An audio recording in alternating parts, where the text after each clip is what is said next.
Descubrí que mi pareja y mi vecino me traicionaban, y lo peor es que lo supe de la forma más absurda, por un recibo olvidado en la mesa.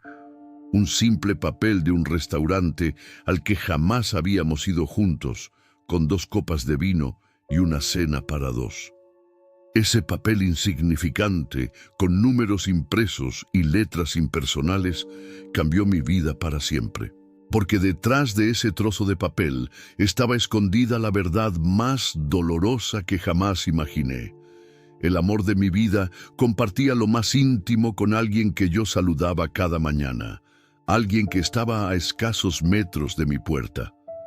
Era febrero del año 2013. Yo pensaba que tenía la vida organizada. Llevaba 7 años de relación estable. Compartíamos un apartamento pequeño, pero lleno de recuerdos. En el edificio me sentía seguro, rodeado de vecinos que se habían vuelto parte de una comunidad cercana. Entre ellos estaba él, el vecino que siempre se ofrecía a ayudar, con quien compartíamos charlas en el ascensor y alguna cerveza ocasional en la terraza. Nunca imaginé que detrás de esa aparente cordialidad se escondía la traición más cruel.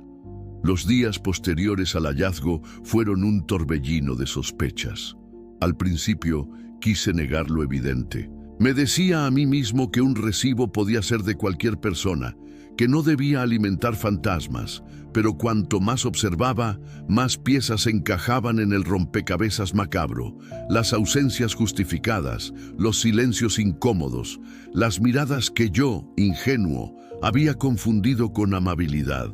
Era como si todo lo que había pasado frente a mí cobrara un nuevo sentido, uno oscuro, devastador. En el año 2014 decidí confrontarla. Lo recuerdo con precisión. Era una tarde nublada, el ambiente cargado de una tensión que no necesitaba palabras. Coloqué el recibo sobre la mesa, entre nosotros dos, y pregunté con voz quebrada si tenía algo que decirme. No hubo negación. Sus ojos lo dijeron todo antes que su boca. Lo admitió. Y en ese instante sentí como mi corazón se rompía en 1000 pedazos, no con estruendo, sino con un silencio helado que calaba hasta los huesos.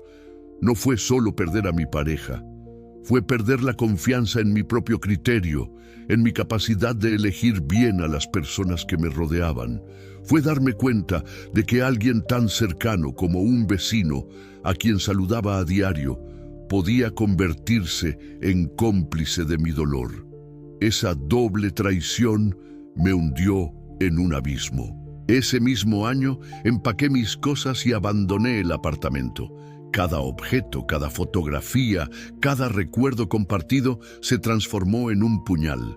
No podía seguir ahí, entre esas paredes cargadas de mentiras.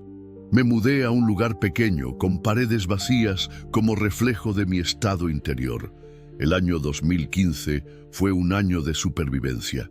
Me refugié en el trabajo, en jornadas interminables que me mantenían lejos de mis pensamientos. Pero las noches eran insoportables. El insomnio me acompañaba y en la oscuridad las preguntas me devoraban. ¿Qué hice mal?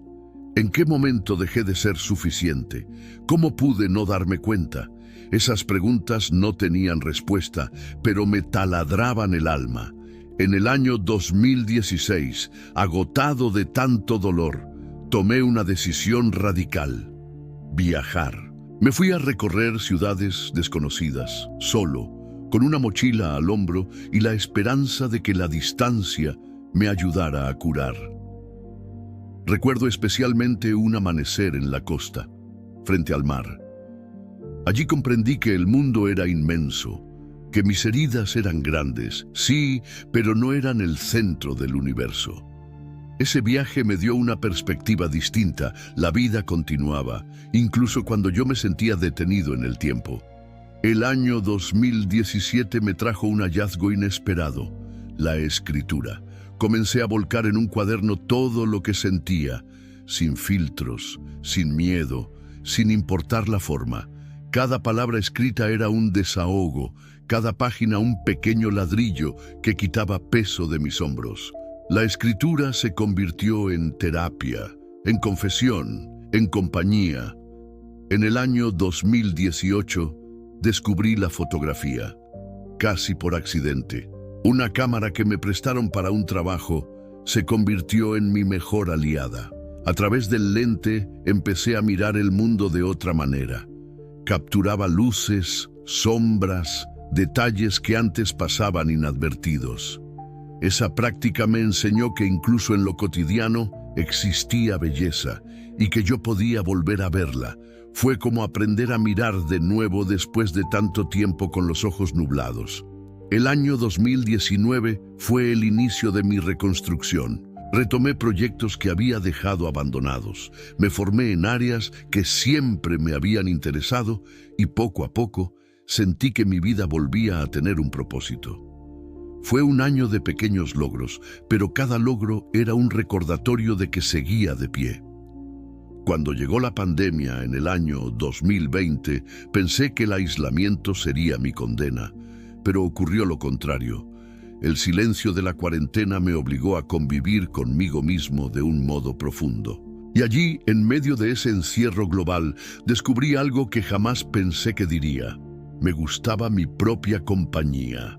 Ese hallazgo fue una victoria. En el año 2021, con más claridad en la mente y menos peso en el corazón, decidí compartir mi historia en un diario digital. No buscaba compasión, buscaba liberación. Escribirla para otros fue una forma de decir, esto me pasó, me rompió, pero aquí sigo. Y el eco que encontré en personas desconocidas que también habían sido traicionadas me hizo entender que mi dolor no era único, que había una red invisible de historias que se parecían a la mía. El año 2022 me enfrentó a un momento inesperado. Estaba en una cafetería cuando de pronto los vi. Mi expareja y mi ex vecino estaban juntos, como si nada hubiera pasado.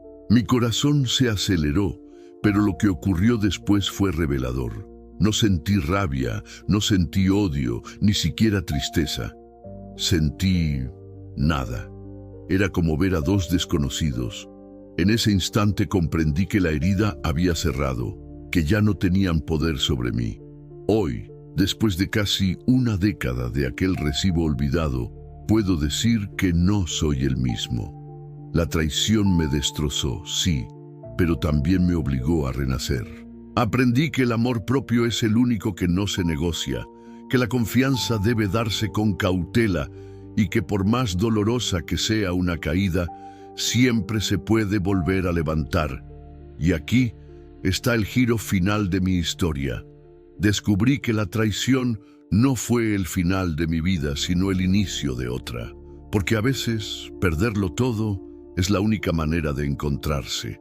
A veces, la traición más dolorosa no llega para destruirnos, sino para obligarnos a mirarnos de frente y reconstruirnos desde dentro. Porque cuando todo lo externo se derrumba, el único refugio real es el amor propio. Y aunque la confianza rota no se recupera, uno puede aprender a levantarse más fuerte, a elegir con más claridad y a descubrir que la verdadera libertad nace de sanar, no de vengarse.